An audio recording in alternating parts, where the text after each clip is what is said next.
cancer, you get surgery, you get chemotherapy, you get into kidney injury. If you don't phagocytose well, you get into septic shock and you get into the same problem, and you're not well nourished. You may promote the process of kidney injury as well. So it's my pleasure to introduce our guest speaker. And our guest speaker is Dr. Ashita Tolwani. I hope I said that correctly. Who obtained her MD at University of Alabama and has been there throughout her career. She was a resident there. She obtained her fellowship training in nephrology at that same institution and has risen through the ranks and is today professor of medicine and associate professor of ICU nephrology. And I'm sure she's going to talk to you about this today. Her main interest, of course, is on the board. And she's very active clinically. She's also very active in national committees, particularly the American Society for Nephrology, as they relate to kidney injury and dialysis and other programs. She's involved as an editorial board member of the clinical journal of the same organization, the American Society for Nephrology. She's active and involved in teaching, giving lectures at her institution and around the country, but she was program director of her fellowship from 2004 to 2010, and she's also very actively involved in clinical trials. So it's my pleasure to introduce to you Dr. Tolwani, who's going to talk to you about acute kidney injury, a growing threat. Welcome. Thank you. Thank you for having me. Can everyone hear me? All right. So to start off with, what I'm going to go through today in this 1 hour is the incidence and outcomes of acute kidney injury, the definition, the pathogenesis, prevention, and management. So to start off with, why do we care about acute kidney injury? Why do we need to increase awareness? Well, first of all, acute kidney injury is common worldwide. It can be preventable, treatable, and reversible. It creates a heavy society burden acutely and chronically downstream. And a lot of people are not actually informed of what acute kidney injury is and of the terrible outcomes of acute kidney injury. And of course, we have declared this year as Acute Kidney Injury Awareness. So you'll hear more and more worldwide about this entity. So why do we need to raise awareness? Well, to begin with, depending on the definition of acute kidney injury you use, essentially 1/3 to 2/3 of patients admitted to the ICU, because that's where the most severe acute kidney injury we see, will develop acute kidney injury. Out of those, 6% will lose their kidney function completely. And what I mean by that is they will have structural damage to their kidneys, such as acute tubular necrosis. Out of those, 70% will require dialysis, which is an astronomical number. So, why do we care? Let's start off with this. When you have acute kidney injury in the ICU setting and you require dialysis, what is your mortality? So, how many people say A? B? I see heads saying no. C? Some people say C. D. Okay, majority of you said D, and that'd be correct.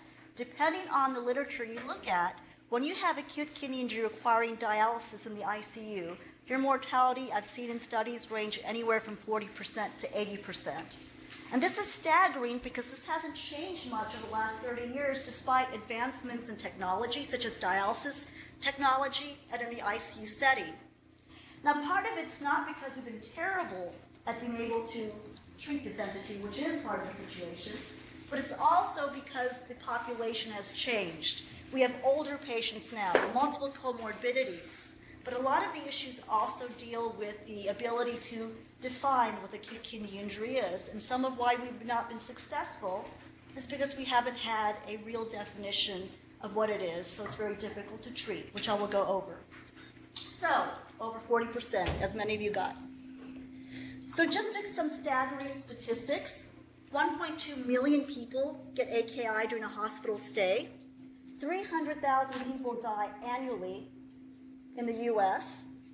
Essentially, it's a large proportion of admissions. It prolongs your day or lengthen your hospital. There we go. And if you look at it, just small changes in creatinine, these are the creatinine changes, and this is odds of death, portends a poor outcome. If you look at death rate per year compared to prostate cancer, breast cancer, heart failure, and diabetes, you can see where AKI is. So yes, this is significant.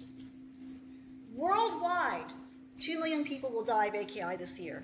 So despite what specialty you're in, this is something you're going to come across and something you need to know something about. So how common is acute kidney injury, or how bad is it in the ICU? Well, let's compare it to some of these other conditions we see in the ICU. If you look at observational studies, this is basically mortality.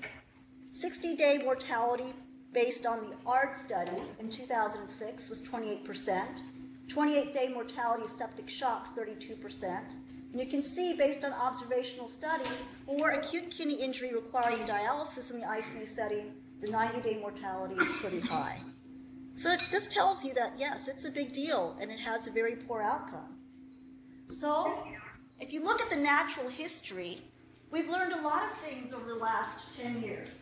Before, we used to think, when people developed acute kidney injury and they had normal kidneys to begin with, we thought that they had full recovery and that their risk of death or chronic kidney disease in the future was not there.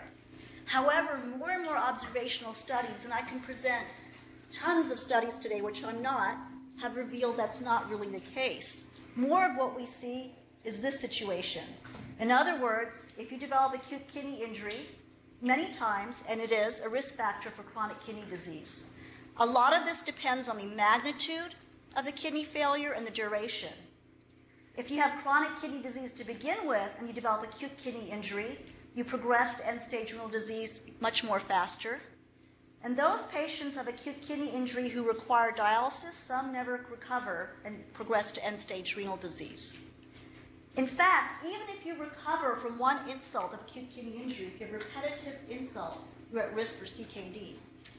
And the reason we haven't been able to see this till now is that we're using poor markers of kidney function, i.e., namely the creatinine. We think patients who recover come back to a normal creatinine, not realizing that their actual reserve in the kidneys diminished, and perhaps that normal creatinine doesn't reflect an actual normal GFR. So this is more and more what we're seeing. And of course, what we know is that also increases the risk of death and poor outcomes. So why is it that all these years we still have these high mortality? Well, a lot of it is, it's a very difficult entity to define. If you look at acute renal failure, which was a previous terminology, and try to define it, it's pretty vague. Essentially, it's an abrupt decrease in GFR over a period of hours to days with accumulation of nitrogenous waste products. Well, what does that mean? That's very vague. And what we have in terms of being able to measure this is creatinine and urine output. So it became apparent in the early 2000s that essentially something needed to be done to standardize the definition for acute renal failure, because we couldn't define it, since all definitions, if you look in the literature in terms of the epidemiology, you can see more than 30 different definitions. Some people use a change in creatinine of 0.5, a decrease in GFR of 25%, urine output, etc. So how can you define an entity or define the epidemiology of an entity that doesn't have a standard definition? And how can you facilitate treatment then?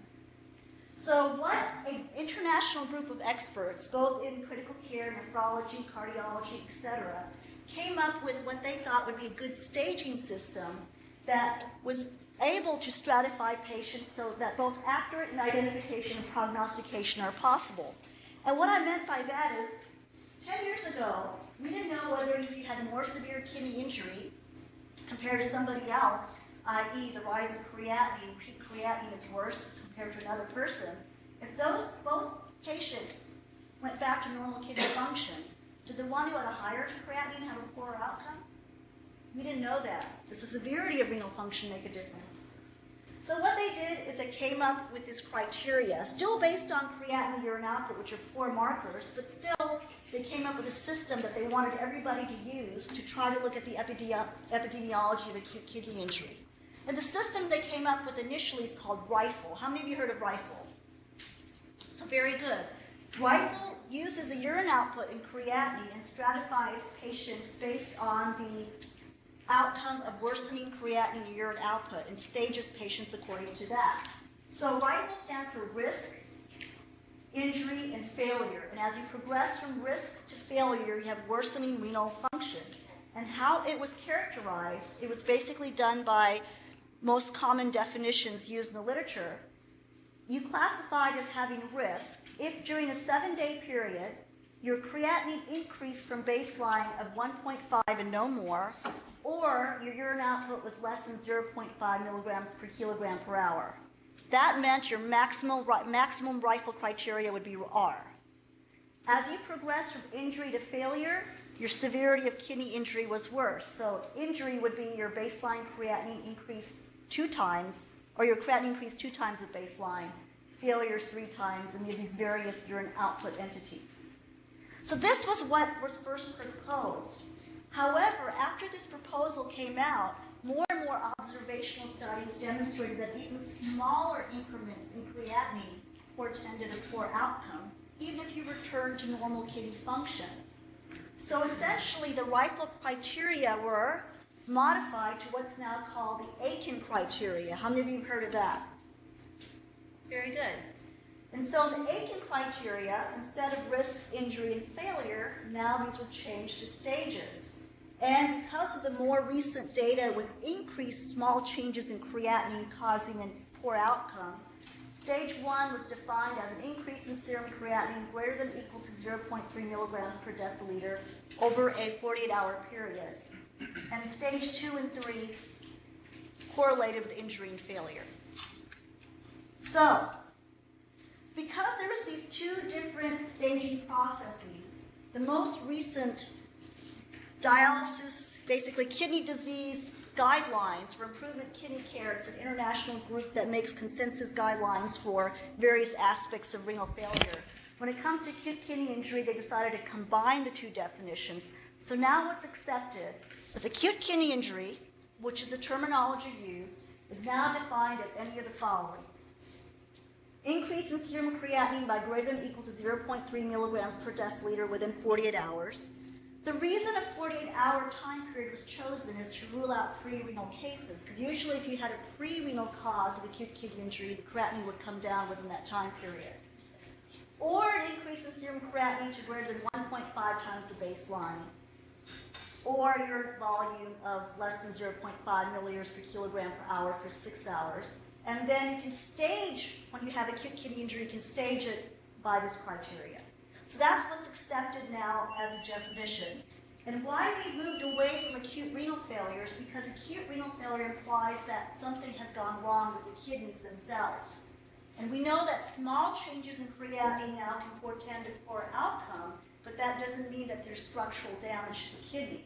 So acute kidney injury now encompasses a spectrum of kidney disorders, from mild kidney changes that may be reversible to what we classically think of structural changes like acute tubular necrosis. So after all these definitions came out, especially rifle, it was recommended that studies be done observationally to see or validate these criteria and see what the outcomes were as patients progressed from stage 1 to stage 3. And guess what? This was published in 2008, and since then there's been multitudes of studies and they've all showed the same thing. This is an analysis only of 71,000 patients here in this particular analysis, looking how rifle criteria in terms of the outcomes of death compared to patients with no kidney injury. And these were studies done all over the world in many settings, whether it be ICU settings, on the floor, or cardiac units, etc. And they showed the same thing. Here's your mortality risk versus non-AKI for each of these sections. If you had risk, you can see your mortality just being risk. So that means a creatinine of greater than 0.3 or 1.5 times baseline. Your mortality was definitely worse than those with AKI or those without AKI. As you progress to injury and failure, the severity or mortality worsened. And it's a linear relationship. So yes, the more magnitude, the worse kidney function you have with creatinine peak, the worse your outcome is, even if you did recover. And now we're even seeing it's not just the peak creatinine, but it's duration of acute kidney injury. But what's frightening is this fact. This group of people had a poor outcome. So mild AKI, mild changes that we didn't think were significant, have a poor outcome for whatever reason. Yes, these are observational studies, but these are now tons and tons of studies controlling for various severity of illnesses and confounders. And they're all saying the same thing, which is what we didn't realize 10 years ago.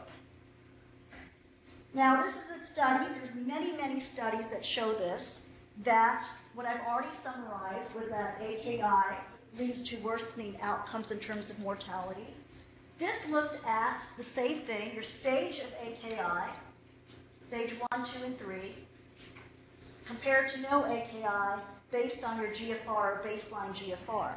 And you can see whether you had a GFR greater than 60 or less than 30, the same linear relationship in terms of hazard ratio or odds of death was there. What was interesting, though, is the worse kidney function you had to begin with, i.e. CKD, the higher this chance of death occurred, meaning that patients with CKD who developed AKI develop a higher chance of death or end-stage renal disease. So in conclusion, if I could get anything across to you today, is that AKI is bad. Okay? It's bad.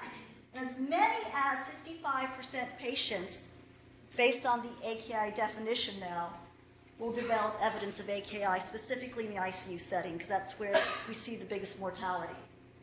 Patients with AKI are at increased risk of death, CKD, and end-stage renal disease.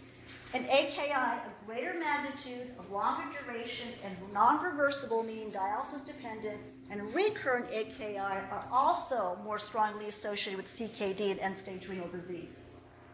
AKI is not a disease, it's a syndrome.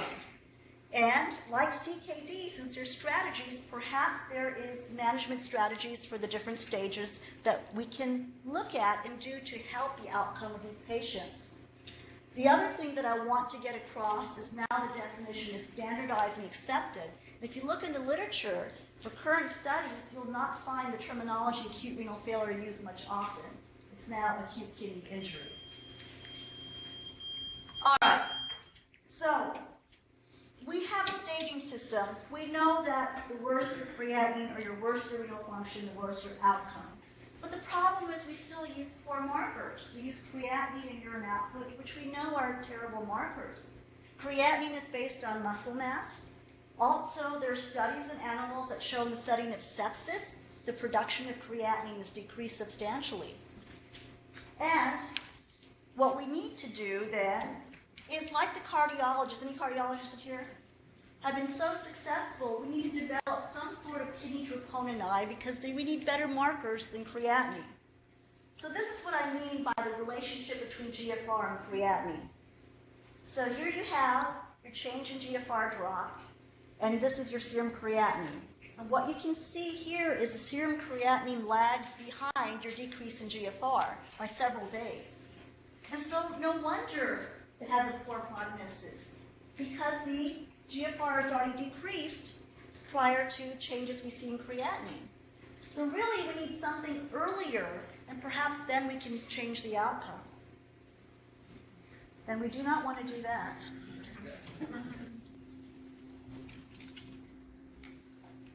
We'll do later. How's that sound? All right.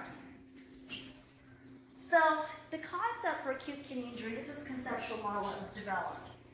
You have normal, increased risk, damage before you see decreased GFR, and then kidney failure, which leads to death. So when you look at the current markers we have, here's where creatinine takes place, is after you see this GFR. What we need is the ideal biomarker that predicts it before the GFR actually falls and before you see increase in creatinine. So right at damage would be where we would like the biomarker to be. So let's look at this. Let's look at the biomarkers we have and how we've done over time in terms of acute kidney injury versus acute myocardial infarction. All right, here we go. Because cardiologists have been very successful, haven't they? 1960s, for acute myocardial infarction, here you have some history. You had LDH. Guess what we had in 1960s? Woohoo! Serum creatinine. 1970s, CPK, myoglobulin. Serum creatinine. 1980s, the CKMB became available. Serum creatinine. 1990s, troponin T, serum creatinine. And 2000s, troponin I, and yes, we have a serum creatinine. So you can see this is the problem. One of the issues is that we're using the same biomarker, which is a poor biomarker. Unlike the cardiologist, that's why we haven't been successful in changing outcomes with this entity, while cardiology has been very successful in decreasing the mortality of patients with coronary artery disease or acute syndrome. So, are there biomarkers of AKI? Yes. There have been substantial amount of biomarkers that have been looked at, and I didn't want to go through all the studies, but these are some of the ones that have become more commonly used for acute kidney injury. And they predict a fall in GFR earlier than the serum creatinine elevation. Now, most of these biomarkers were shown to be great in the children population, specifically after cardiac surgery, but unfortunately in the adult population, they haven't panned out to be that sensitive. And essentially, because the adult population has other comorbidities, we're still struggling to find markers that can predict the onset of AKI before you see significant damage. And essentially what's going to happen is that probably it's going to be a panel of markers. We're not there yet. Many of these need validation in terms of their assays. Most recently, however, there was 2 new biomarkers discovered that was just published in 2013 this year. Tissue inhibitor for metalloproteinase 2 and insulin-like growth factor binding protein 7, which are cell cycle arrest biomarkers. And these 2 have been shown currently, based on a large study that was just published, that it has basically it's very much better than these biomarkers in terms of predicting acute kidney injury in all types of acute kidney injury, all causes. And so, stay tuned. But it's not there yet.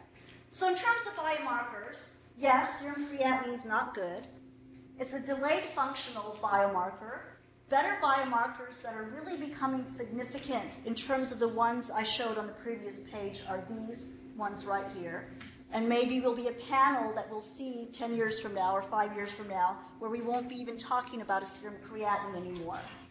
The reason having these biomarkers is important is because basically you could predict subsequent development of AKI and its severity, dialysis requirement, and you may have an opportunity to intervene earlier and therefore affect the outcomes. So hopefully when we get these biomarkers more validated, we can do future therapeutic trials. All right, so let's go on to pathogenesis.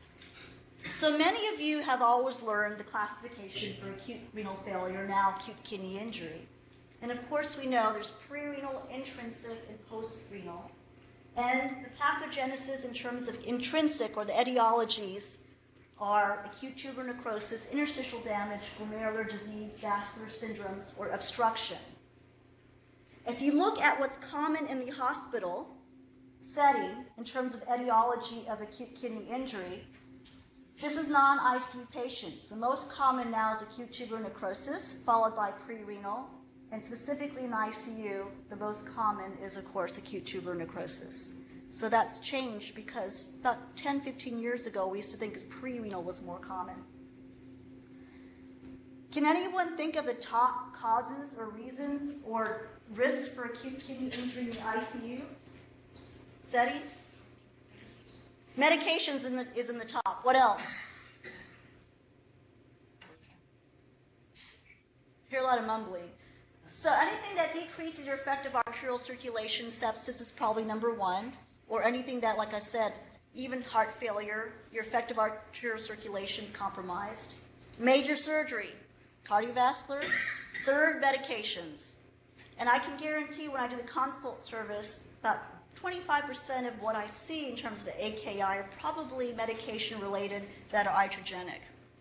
So what medications are most commonly associated? IV contrast is probably one of the biggest ones that we see.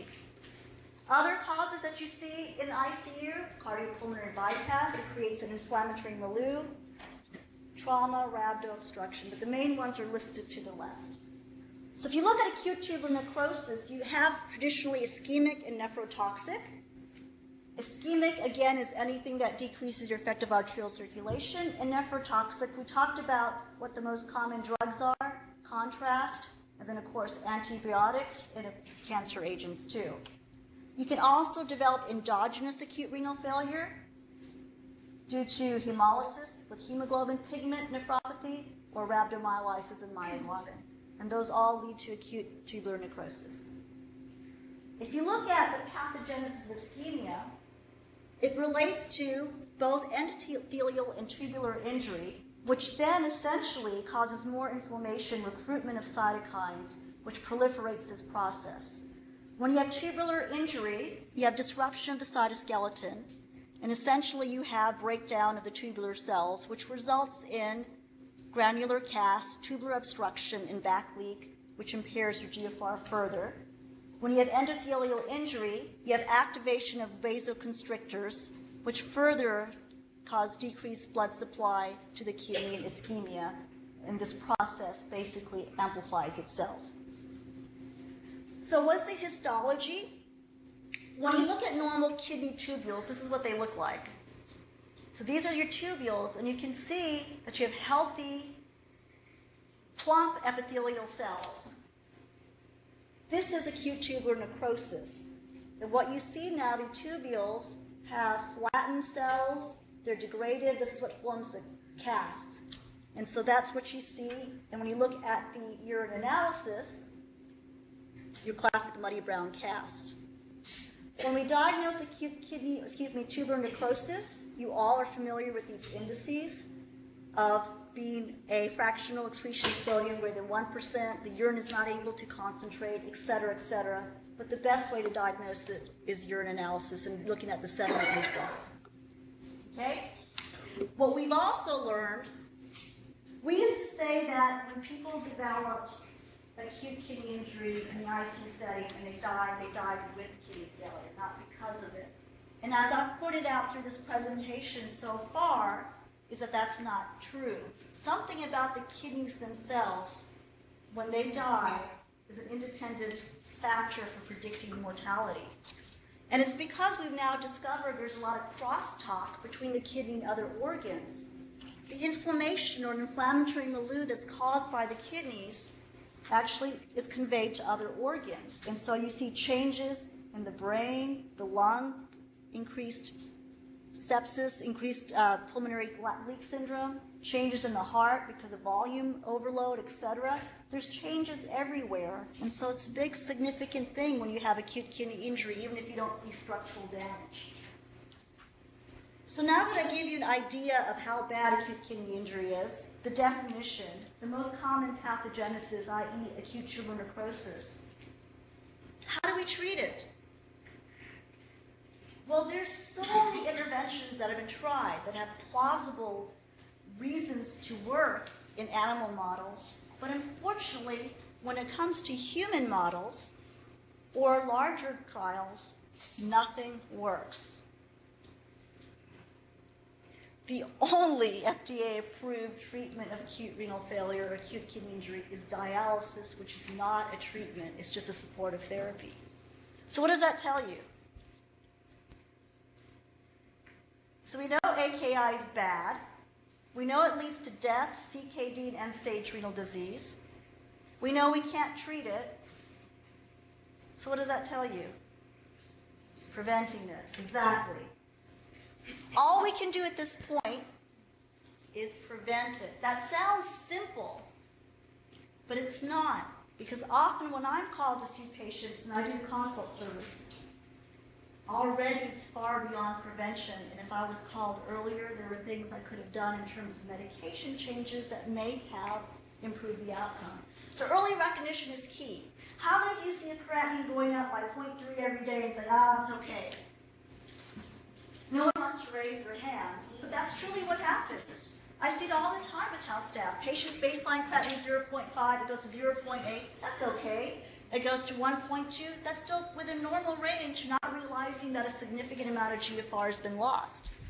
And so early recognition and understanding that when you see small changes immediately, that is the time to say, hey, is there something I can do at that point to try to prevent worsening kidney function? Okay? And realize that A normal serum creatinine does not mean a patient has normal kidney function, specifically if you're elderly or a patient in the ICU who's been there for months and has no muscle mass. How many of you have seen the anuric renal patient in the ICU whose creatinine doesn't change every day? And what do we say as nephrologists? They don't need dialysis. Their creatinine's stable, but they're anuric. That's when we're dragging our feet because we don't want to dialyze somebody. So yeah, it's true. They don't have any GFR, so creatinine, you have to take it into context. So what these international societies have done, they've said that, according to your staging process, there's certain things you should do to try to prevent progression of acute kidney injury through the stages. The first thing is identify who's high risk, which means when you identify these high-risk patients, then discontinue all nephrotoxic agents, ensure volume status, do everything we can to increase their perfusion of the kidneys. So let me give you an example of what I see almost every month on my consult service. What's the most common medications used for hypertension? ACE, we love them as nephrologists, and diuretics. You got it. So these patients who are not on a sodium-restricted diet, no matter what you say at home, come into the hospital. We put them on a sodium-restricted diet, which they've probably never seen in their life. We make them NPO for procedures because they're sick, whether it's ultrasound or a CAT scan. I don't know about your institution, but if radiology gets busy with emergencies, that gets moved to the next day, to the next day. Patients now have been NPO for 2 to 3 days, but they're still on their ACE inhibitor and their diuretic, and their normal blood pressures, which may be 150, it's not great. As an outpatient, you're now 110, hundreds in the hospital, and all of a sudden go off. The creatinine goes up. So these are things that probably could have been caught earlier, but that's probably most commonly what I see is those agents used in the setting of hypovolemia precipitating acute kidney injury. So, now that I have talked to you and given you a background, let's see how much you know. Which of the following is not a risk factor for AKI? Not a risk factor. There could be more than one. There may not be more than one. Keep leaving. Anyone want to guess? A. Anyone say A? B. C. D, E, F, G. Fine, I'll tell you. Hyperlipidemia. All the others are risk factors. And more that's just come out in the last few years. Having albuminuria is a risk factor for AKI. It's been shown in several observational studies now. And also obesity, BMI greater than 35, 30. It's been associated with AKI. So these are your new risk factors. So when I say preventive therapy, part of prevention is to identify those at risk, correct? How many of these patients do you see every day? I would argue that almost everyone I see is at high risk based on this. The big ones, though, are CKD. They're the biggest risk. Okay? So prevention is recognizing those patients who are at higher risk, so be more vigilant when it comes to paying attention to their hemodynamics and medications. And then maintenance of renal perfusion. And we always say the same thing. How many of you see nephrologists say the same thing? Maintain blood pressure, maintain renal perfusion, avoiding nephrotoxins. I think it's like a type and paste that our nephrology fellows use. But it's true because they don't have anything else. So that's why we write those things. Okay? So think about things. Non-steroidals. I keep seeing patients who are pre-renal or cirrhotic get non-steroidals in our hospital. Does a patient really need radiocontrast? Do they need that pan-CT scan? Yes, they seem to in some units. I agree. Do they really need aminoglycosides if there's no cultural data to support it? Do we need to keep them on their ACE and ARB when their NPO and their blood pressure is 90s? I mean, these sound like common sense things, but these are the common sense things I see missed every month. Okay? All right, more questions. I hear you like cases, right? Okay, keep you awake. 52-year-old African-American female presents the ER with unstable angina. She has CKD, baseline creatinine 1.8. She's transferred to the CCU and therapy for unstable angina is initiated. She's going to have a cardiac cath the next day. What are the risk factors that predispose her to develop contrast-induced nephropathy, since that's one of the hugest causes of AKI in the hospital setting? Diabetes? Yes. You can nod your head. Pre-existing renal insufficiency? Yes. Some of this is repetitive for a purpose. The volume of IV contrast utilized in the procedure? Yes. Presence of extracellular volume contraction? Yes. History of coronary disease? No. Very good. See, some of these are easy to make you feel good about yourself. I believe in positive enforcement. I usually throw candy, but I didn't bring any today. Well, that's at home only. Okay. Her cardiologist asked you to recommend a strategy to minimize the risk. Now it gets a little bit harder. A little bit, not much. Let's see how good your nephrologists have trained you here. So, which of the following would be reasonable strategies? More than one can be selected. I'm going to let you guys read.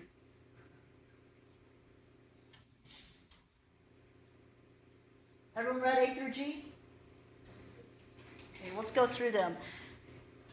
Start the patient on half normal saline and have Lasix and mannitol. Anyone? Going once, going twice? Okay. Start the patient on saline for 12 hours prior to the procedure.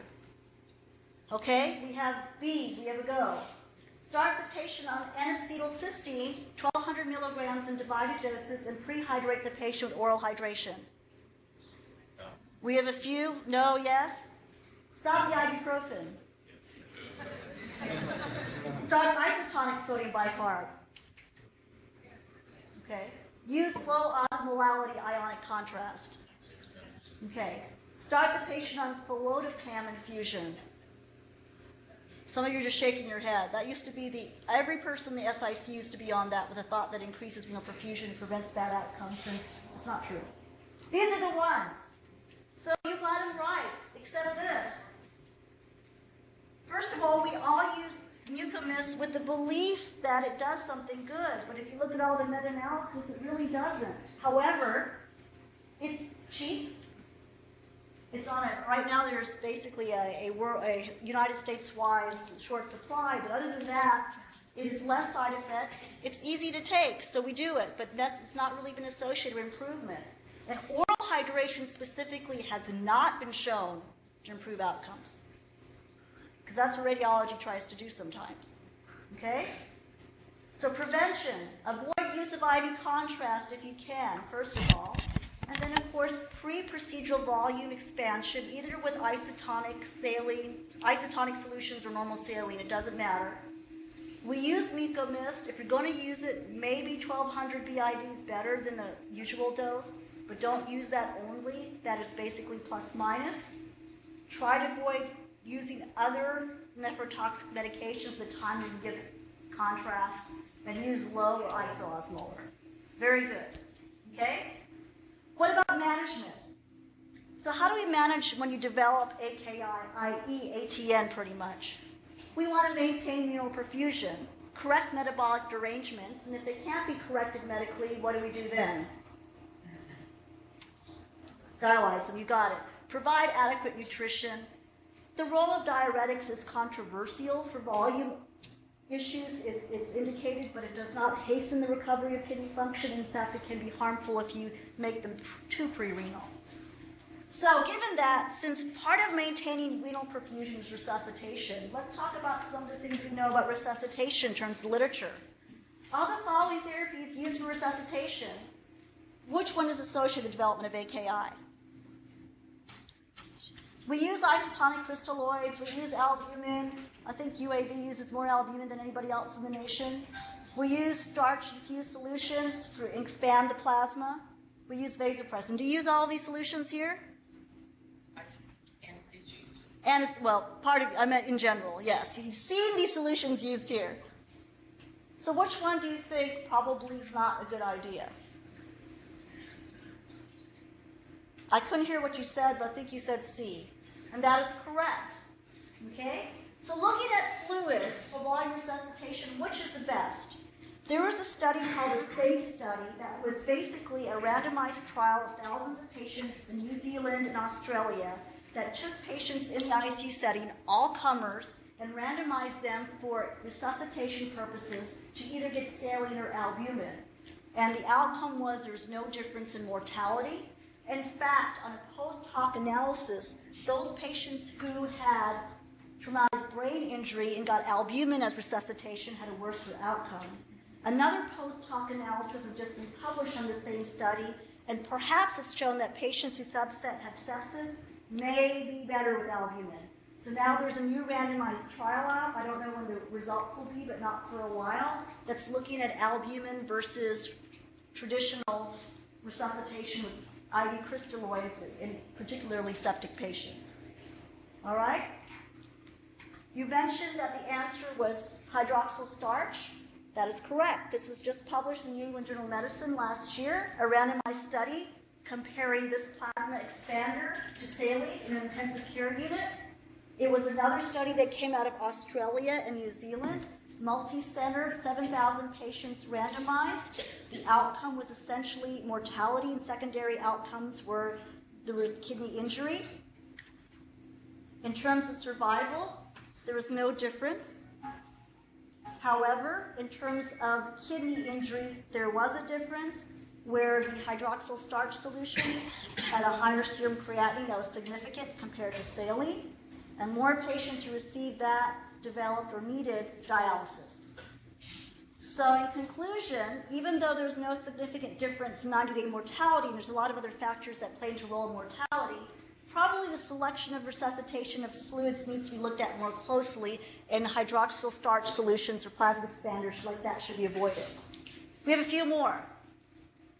Now we're even saying, okay, now that I've told you volume resuscitation with saline is good, how many of you seen this study? Now there's data showing that maybe saline is bad. Now this is an observational study just published last year looking at in the ICU setting, a strategy of using saline versus more isotonic solutions in terms of outcomes in critically ill patients. Now the way the study was designed, it's observational. They had a certain amount of years where they used normal saline for resuscitation, and they switched that to look more at fluids that were like plasma-like or Ringer's lactate, were more physiological. But there was a bundle type of therapy. They had other ICU factors that played a role in terms of changing the care in the ICU, so take it for what it's worth. What they basically did, it was an open-label before and after pilot study, and the control period had chloride unrestricted fluid from 2000, this time period. They phased this out with staff education, and then intervention was using a chloride restricted fluid. And they looked at primary outcomes mostly in terms of AKI, and then, of course, survival and stay. And what they discovered is if you were in the control versus the intervention, you essentially had worsening rifle criteria and more AKI. So the implementation of a chloride restrictive strategy, the conclusion was associated with significant decrease, the resistant one, in instance of AKI and use of CRT. So now there's even data that perhaps we shouldn't be using normal saline. Normal saline causes vasoconstriction to the kidneys, it's been shown, and increases the metabolic work to the kidney.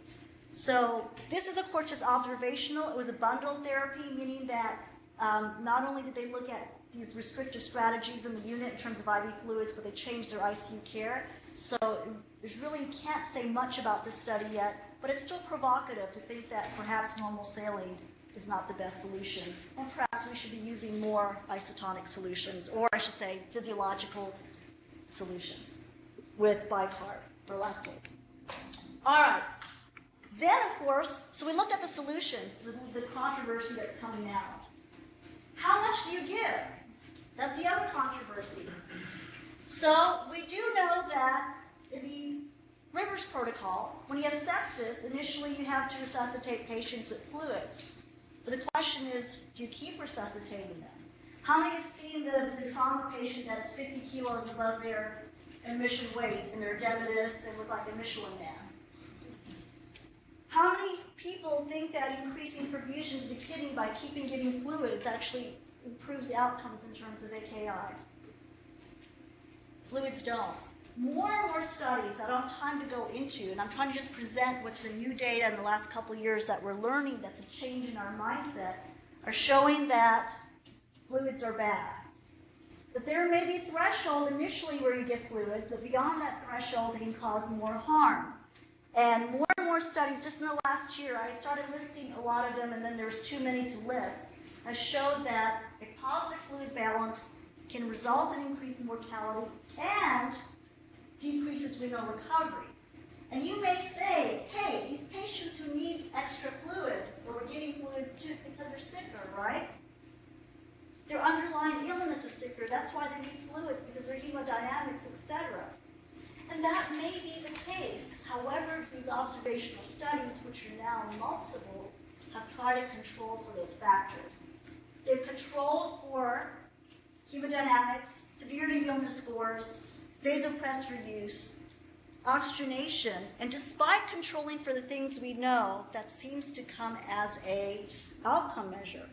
So how many of you all, when you're in the ICU, or in general, reflex, if someone calls and says their heart rate's going up or their blood pressure's going down, what's your knee-jerk reaction? To give fluids. And which fluids do we usually give? Yeah. So now it's time to think. Do they really need fluids? What else may be going on? And again, perhaps saling's not the appropriate therapy. What I like to think of, everyone knows too much of a good thing is bad, right? A king hit me at home, or this thought sentiment hit me when my parents went to India and I was told to water their plants. The first time I didn't go for 3 weeks. And their plants were perfect.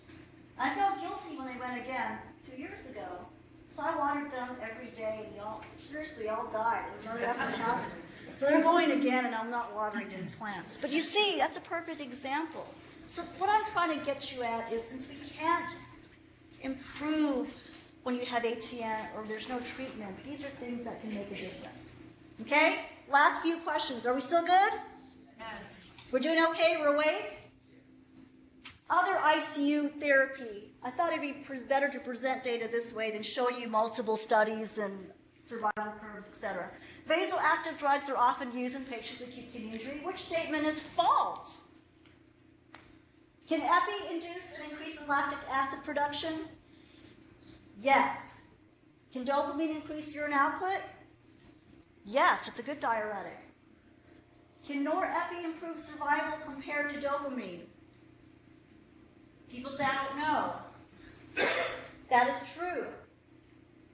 Dopamine is dead, or needs to be. It's been proven in every country now. Not only does renal dose dopamine not work in terms of increasing perfusion to the kidney, but it can have adverse outcomes. But despite all the data, it is continually used in our CICU cardiovascular unit, which I found out is not just our unit, but a worldwide problem. Vasopressin may result in worsening AKI compared to epi. That was the one that's false. In terms of inotropics or vasopressors to protect the kidney, none have actually been shown to improve kidney outcome by randomized trials, but both vasopressin and norepi are considered to be safer and may have some benefit. But definitely not dopamine. It doesn't work. Okay? It doesn't work. If you want to use it as a diuretic, that's different. It does work as a diuretic, but if you're using it to increase perfusion of the kidney, thinking that it reduces AKI, it does not do that. Okay? So, key points. You guys stayed with me. I didn't have a clinical case, but I thought these questions will drive home some points. So what I want to get you, if you learn anything from this lecture, what is the one thing I want you to get out of it? AKI is bad. Okay? That's all. If you didn't get anything else, that's it. Okay?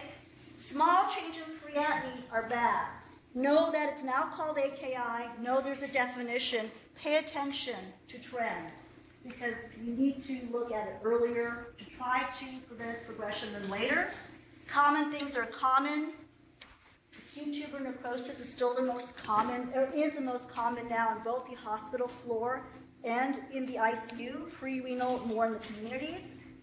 Realize that you'll be hearing about markers that hopefully will take the place of creatinine, and realize that there are significant downfalls to the creatinine and limitations, and that there's no treatment once you have established acute tubular necrosis, so prevention is the main thing.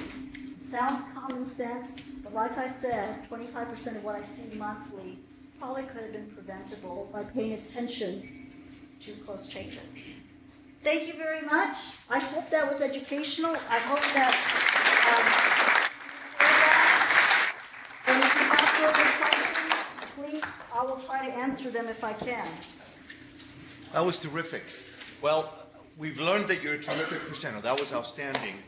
We've learned that you probably are a very good nephrology ICU person. But what's interesting is that I would never leave you in a home alone with plants. That is correct. No? Well, listen, I had a question and I need a clarification. Okay. First, the clarification. So when I entered the ICU, I told my students the first day that everything in the ICU is about volume.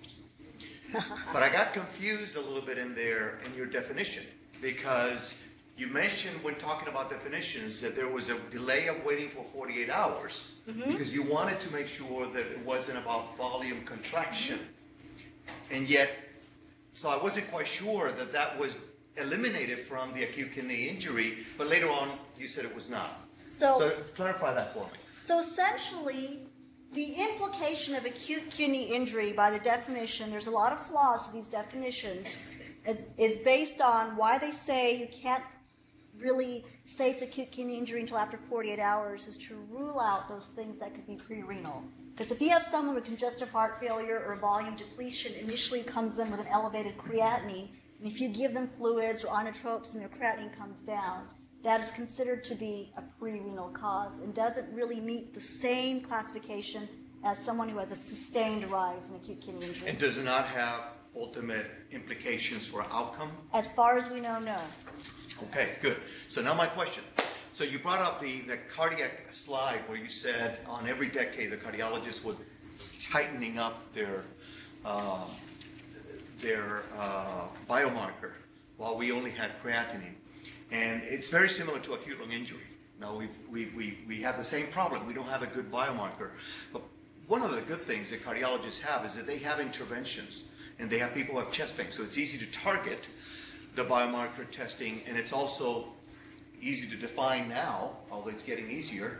What do I do about it? And as an acute lung injury, in acute kidney injury, I have very little that I can do other than test what medications and things like that. Where are we heading with these new biomarkers that you show that there were like 50 million on your slide? What do I do with the biomarker if it's positive? Well, very good question. First of all, some points I do want to make. One problem with acute kidney injury, it's a silent disorder. There's no certain chest pain or infiltrates or hypoxemia, so it's very difficult to diagnose because there's no way by physical exam or physical presentation. What these biomarkers hope to show, and we don't know this, is that let's say some of them can rule out or differentiate between a pre-renal cause or someone that's going to progress more rapidly to acute kidney injury. So let's say you have a biomarker that shows a high level, but the creatinine hasn't changed. Perhaps, and we have a long way to go, that if we intervene with something there, change something there, if they're on an ACE inhibitor or non-steroidal at that time and remove it, perhaps we can prevent outcomes. And some of these biomarkers can sometimes differentiate the cause of AKI. One thing I didn't talk about is there's different etiologies besides acute tubular necrosis. And so try to differentiate those strategies to see if maybe there's other therapeutic measures. So we have a long way to go. So even if the biomarkers are given to us commercially and we're able to use them, all we can say right now is perhaps this patient's going to be at a higher risk of developing acute kidney injury, and maybe we should be more proactive at that time, but we don't know if interventions will change anything. It's a long way to go. Understood. Questions? Back there, Chris. We use Vitadrine and octreotide and ventricular IV N-acetylcysteine for hepatorenal in patients with liver failure. And oftentimes, we're at odds with nephrology because we're using these drugs and we think they work, and they do work, And so we wonder why nephrology doesn't use those drugs or recommend those drugs for their free oxygen radical scavenging benefits, their increased renal perfusion. Is it that we don't have good trials, or is it that we're not using continuous IV N-acetylcysteine for AKI? There has actually been some studies looking at IV mucomist for AKI, and some have shown that perhaps IV can mitigate acute kidney injury. The problem is IV does have side effects. These are very small studies. Again, a lot of them are based on various definitions of AKI, but that has been tried. It just hasn't panned out in other studies. You have some studies showing a positive benefit, other studies have not. In terms of using midodrine in acute kidney injury, I don't know the mechanism in terms of how that would increase renal perfusion unless you have hemodynamic issues like you have with hepatorenal syndrome. I don't know of any studies specifically looking at midodrine or altriotide for that matter. But when you look at liver disease and hepatorenal, that's really considered to be different physiology completely, and so that's part of the issues. Right here. You mentioned common thing that you write is maintaining renal perfusion, and then you wrote, or one of your slides made a comment to consider functional hemodynamic monitoring. Yes. Do you personally use things like IVC distension, yes. blood pressures, or? Yes, and that's why when I say ICU nephrology as a field, you asked me earlier, it's important to be aware of these devices used. I use a combination. So we use not only IVC monitoring with echocardiogram, we also use LIDCOs and pulse pressure variation. So we use a combination of that to make a decision about whether someone's volume sensitive or not. Although I think that if you look at all the literature out there when it comes to these devices, probably straight leg raising in the ICU has about as much sensitivity. But I think it's not one device, because every single one of those devices have issues in certain situations. Okay? So the IVC variation depends on, or the collapse of the IVC depends on essentially user, the operator, in terms of detecting it. Also depends on respiration changes. Pulse pressure variation, if you're not intubated, is not as accurate. If you're intubated, if you have atrial fibrillation, it affects that, so you can't interpret it. So every one of those type of devices has limitations. But if you look at them or use them in several devices or several ways and look at the trend, that's the best thing I can tell you about volume status, but we're not there yet. How about the PA catheters in this specific population? I think PA catheters have been shown in multiple studies now not to be beneficial except in cardiogenic shock. CVPs are not a very good assessment of whether someone, especially in sepsis, volume sensitive or not, and nor has been proven the wedge. So catheters, I don't even see them much used in our institution at all, unless it's for like a right heart cath for someone who has seriously cardiogenic shock or a cardiac issue. That's the only place for it at this point, as far as I'm aware. This might be a somewhat irreverent question, but your lecture, if nothing else, you pointed out that one AKA is prevalent, and that is the best thing that we have right now is prevention. That's really hard because in your institution, there is struggling. So my question is whether you would advocate or whether there are strategies like trying to change behavior to really problems, such as we recommend or advocate like a mandatory nephrologist on an ICU rounding team, or maybe mandatory nephrology months for all critical care fellows. Yes. Yes. So I'll tell you what we do at our institution. We've actually gotten better. So because of this, and this is my area, I am the ICU nephrologist for UAE. Essentially, education. So what I do every month, which is painful, is I give 30-minute talks to critical care anesthesiology and to the pulmonary ICU attendings and, in fact, residents. I have a designated spot every month. And because of that, I bring these issues. Sometimes I talk about AKI, sometimes I talk about volume management, and there's been a greater acceptance and recognition of calling me earlier, and I've seen better outcomes. The two places I've not been able to make a difference, trauma. They won't listen to me no matter what I do. But Hey, we're right about the ringers.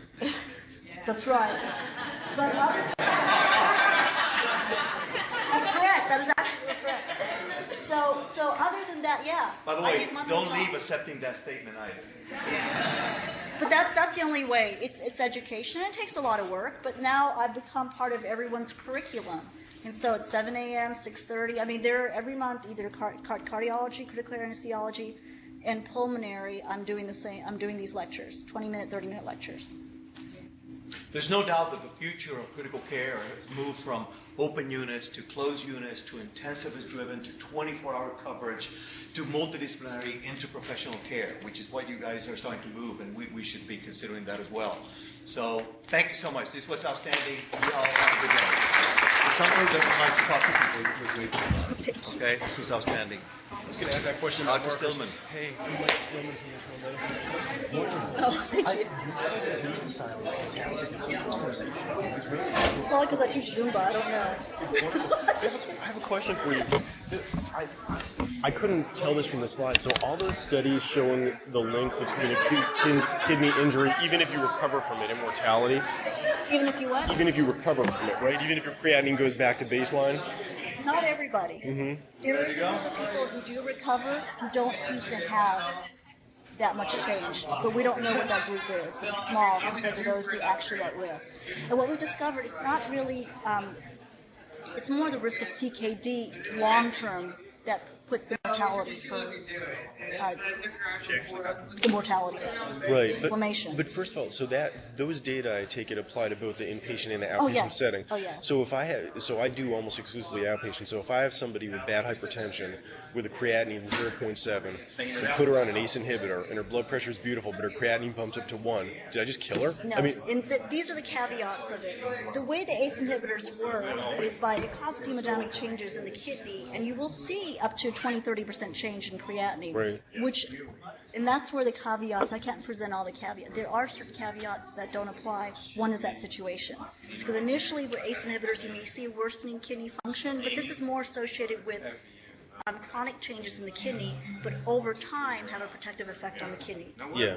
So what I'm saying is mostly not that type, but in the ICU, not in the hospital setting where there is some sort of injury to the kidney caused by the underlying sickness of the patient. Yeah. So you're right. There's caveats, and I could go through all. This is limited, very limited. Or I don't know, I mean, any of these medication changes. If I have somebody in heart failure who's feeling kind of short of breath, and I increase their diuretic, and Yes. creatinine bumps a little bit, they feel better, but their kidney function isn't quite as good. Right, and that's been shown in the cardiac studies that those patients developing worsening kidney function, in terms of diuretics, have a worse overall It's outcome. very complicated. It's very cardiorenal is the hardest to treat. Oh shit. Hepatorenal is easy because either they get a liver or not. But cardiorenal is almost impossible to treat. And the problem with the cardiologist is that they want to diurese to the point of ATN, and what they don't realize is these patients who have heart failure, who have systolic pressures of 80s or inotropic, there's no way to dialyze them as an outpatient. Because their pressure can't take it. They cannot take it. The hemodynamics are, unless they want to live on continuous, dialysis therapy in the ICU for the rest of their life. And so that's the hardest group. And even what's been shown now, they used to believe in ultrafiltration. You've seen these aquaphoretic devices, I don't know. Well, the CARESS trial just came out, randomized trial looking at just ultrafiltration in terms of heart failure versus diuretics. Yeah. And it was stopped early because of the ultrafiltration. Bad outcomes. Bad outcomes. Yeah. Yeah, one of our residents presented at the journal club. So it's very difficult. Not very Cardiorenal's much more bad outcomes though. I mean, it wasn't drastic, right? But still enough Yeah. to where you would not recommend therapy. But your question's very valid. I mean, there's situations where LASA doesn't apply. And also, one thing I didn't point out is my definition of AKI depends on the baseline creatinine. Sometimes you don't. So there's a lot of caveats. This is a very poor system, but at least it's become more recognition and awareness. But anyone who's on ACE inhibitor, actually studies have shown up to a 30% increase in creatinine is okay and still protective to the kidney. Yeah. Wonderful. I hope that helps. It's These wonderful. are excellent questions. Thank you so much. That was a wonderful lecture. Well, I appreciate it. Let's go. We got to go for a picture. Picture? Yes. Okay, can I get Yeah, here I am in a picture again. picture? I'm just putting that. Oh, my goodness. Come on. If you'd like to be in pictures, there you go. Come on. People You on that side? You see in the middle? after you all, so yes, I wanted to see. The only ones I've actually given her is mine. Nah, it's I think it used to set once too. It's trying to apply to the whole audience. I noticed that. Now, higher institution is not my own. Well, it's always good. You I'm did a always good good job. to make fun of cardiology. Actually, come this way. I think he wants us closer to the black book. That's my mantra. All right, here we go. Okay, it's gonna flash. So. 1, 2.